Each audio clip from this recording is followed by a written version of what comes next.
I still remember the exact day when I realized that academia is in big, big trouble. It was the spring of 2014, and our twin 10-year-old kids came home from school one day and wanted to show me a video that they thought was really cool.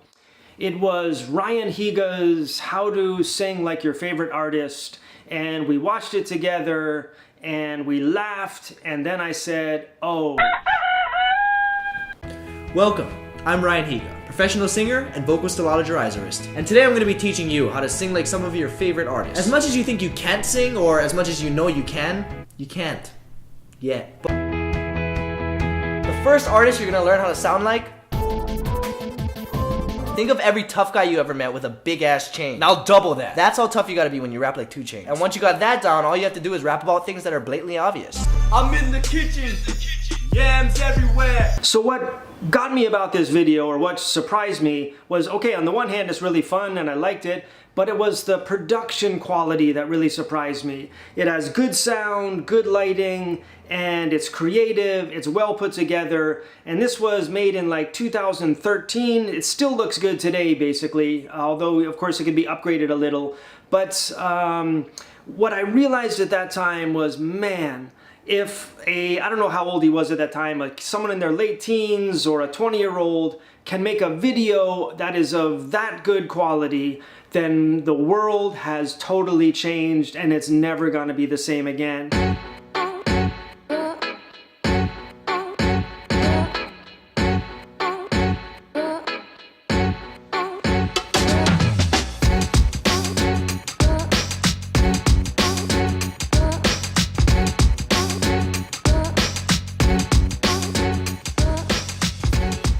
In all of these talks or discussions that people are having about what to do in this time when things are changing, enrollments or the numbers of majors in certain fields like history certainly, but I think also in area studies are declining. There aren't jobs for graduate students. There are more and more adjunct positions, more and more positions that are just for people to service students in other fields other than, say, the humanities or area studies. What do you do about all this? And there are all of these ideas that are out there, but one thing that we're not thinking about, besides the whole fact that we're in a digital revolution that I mentioned in the previous video, is coolness. One thing I hear colleagues say is, when, you know, we see that people are studying things like STEM or, say, media or something more than, say, English or area studies or something like that, we always have this sense that, well, they're being practical, they just want to get a job. But, you know, I don't really think that way, and let me give you some examples of why that's the case.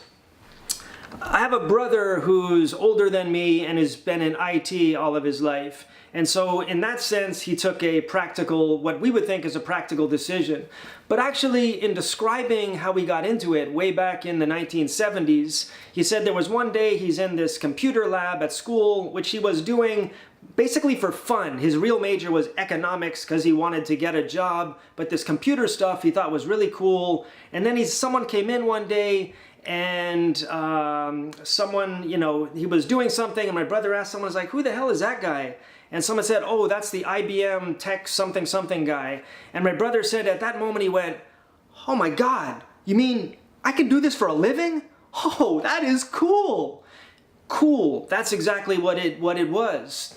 And so I was asking him recently, I said, you know, what are like the best jobs in computer science today?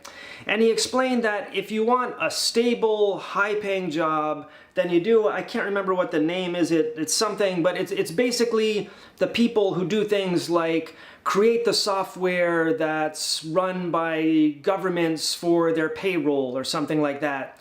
You get these huge, you know, government, you know, expenses on this, or, you know, grants to do this stuff.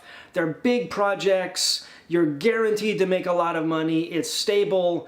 And so I said to my brother, okay, so do a lot of people do this? And he said, no. And I asked him why. And he said, because it's not cool. People want to create apps. They want to create a startup. And their chances of success and making a lot of money in that are far, far lower than if they go off and, you know, create or maintain the software for the state or county or federal government payroll. But people aren't interested in the practicalities. They're interested in stuff that's cool. And it's not everything in the engineering and computer science and all these things worlds that is cool. There are certain things that are cool, and they're not necessarily the ones that are gonna guarantee you a high income. Sorry, I have to come into the bathroom here because someone's running a lawnmower outside. So General Electric, or GE, is an American company that by the 2000s had a reputation of being kind of uncool. And so realizing that this was going to negatively affect the company, that they wouldn't be able to get the kind of, you know, employees that they wanted, they started this big campaign to basically rebrand themselves and to become cool. And they coupled this advertising campaign with a massive content marketing campaign, and it apparently worked. The number of applicants to the company, I can't remember if it doubled or went up 800%. I can't remember the number, but they got way more applicants to their company than they previously had after they basically showed people, or tried to show people, we're cool. Hee-haw! Whoa. Morning. What are you? They call me Invention Donkey. I grant invention wishes. Do I need to rub you or something? Do you want to rub me? No. Then just make a wish. Anything. Anything at all. I would like two best friends. Okay. Understandable? Not an invention. Oh. I only do inventions. How about DVDs? Been invented, okay? Come on, something that matters. How about an app? Like a fun app? You just ran into a little donkey that grants wishes. You want an app? Aim high. Okay. Something to help power the planet? Bingo. Close your eyes and clear your mind. Ready? Good. First, start planning this years ago. Build a massive network of think tanks, research and testing facilities. Hire brilliant people from all different arts and sciences. Pile on the PhDs. Getting all this? Yes. Right. Turn garbage into power, run cities on jet engine technology, and oh yeah, create data crunching windmills from the future. And then, poof, it's done.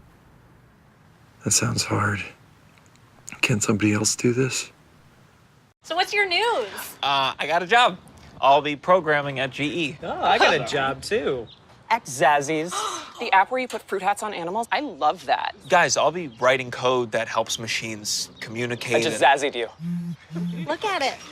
Oh! I can do dogs, hamsters, guinea pigs, you name it. I'm gonna transform the way the world works. I programmed that hat, and I can do cassava melons. I'll be helping turbines power I cities. put a turbine on a cat. I can make hospitals run more efficiently. This isn't a competition. Oh my gosh, I love it! That's cute. So when we in the humanities, area studies world kind of lament the fact that people are making these decisions to go into other fields, it's not necessarily because they're all being practical. A lot of them are doing it because they think it's cool. So we then have to ask ourselves, why aren't we cool?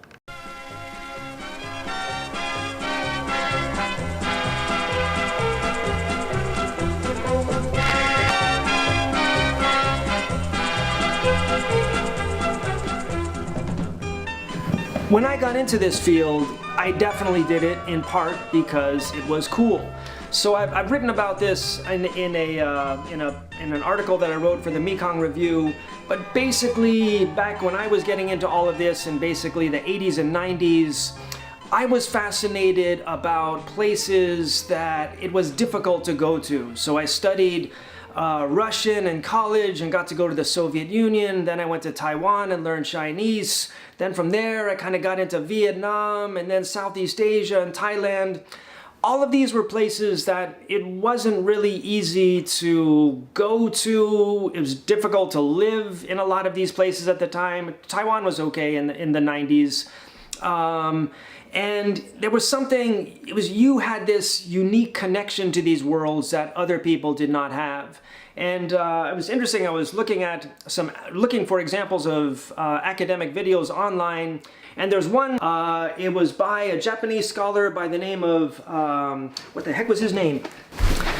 It was by a Japanese scholar by the name of Hirano Kenichiro.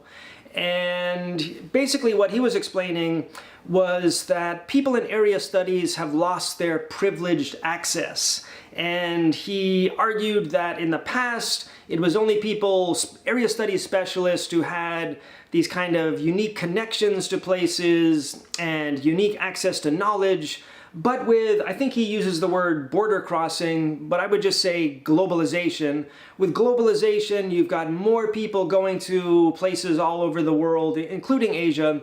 And so it's not something, or access to these societies is not something that's limited to specialists anymore. You can be a digital nomad and be living in Hanoi or Bangkok or Kuala Lumpur and making a living through graphic design or freelance video production or something like that. Or you could be living there creating apps that people somewhere far away are purchasing. And you can become maybe not an expert at the same level as someone who devotes their life to studying about these places, but you know enough about them and you're comfortable enough that you don't feel the need to have to go to a university to study more, to have access to this place, because you already have access to these places and you're living a very, very cool existence.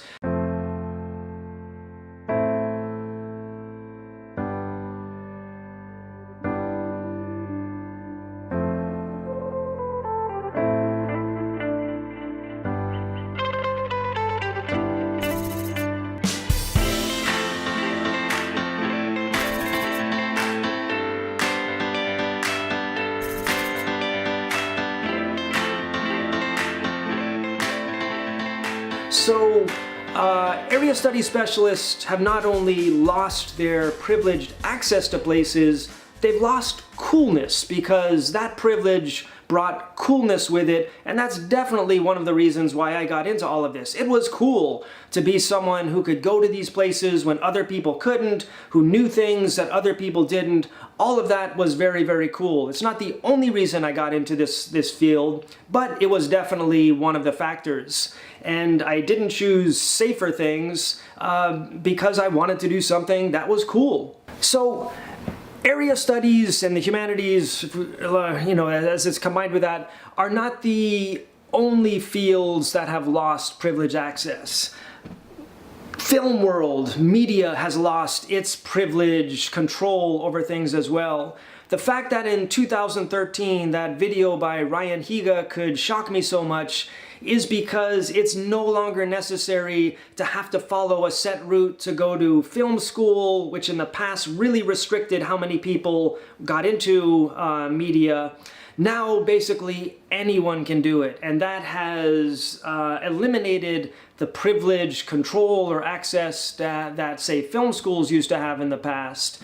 And so, you know, what we are experiencing in area studies and the humanities is something that people in other places are experiencing as well, but it affects us all differently.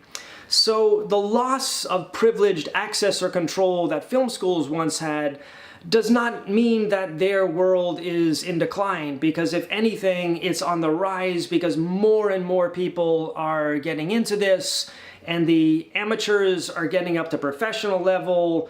Because everyone is getting involved, there's still work for professionals, and it's essentially a win-win situation for everyone that's out there. Area studies is not a win-win situation. I mean, the digital nomads who get to live in wherever they want and to do whatever they want, they're having a good time. For the area studies specialists, however, who see, say, the number of students declining, the number of jobs declining, the loss of privilege is not something that they're benefiting from. And in part, I think it is because of this loss of coolness that came with that privileged access. So the way out of this, or as we're thinking of a way out of this, what we also have to think of is what is cool now? What is it about our fields that is cool, that people who are in their 20s would want to say, man, I want to do that.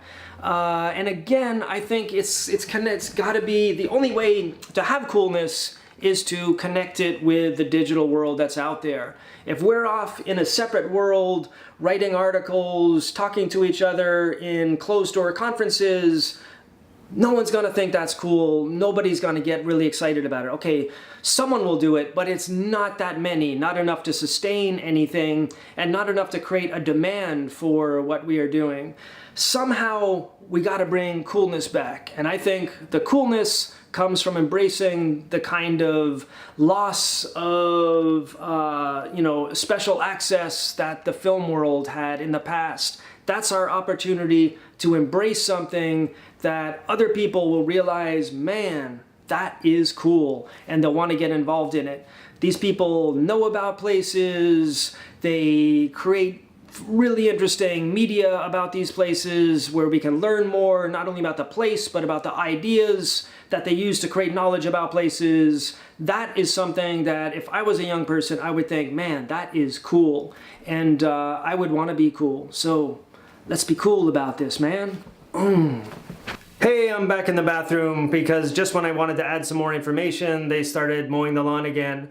So what I just presented is a certain perspective. Essentially, what I'm explaining is something from my own experience and from people like me, which is the experience of people who study about places that are foreign to them. So I am not Russian, I'm not Taiwanese, I'm not from anywhere in Southeast Asia.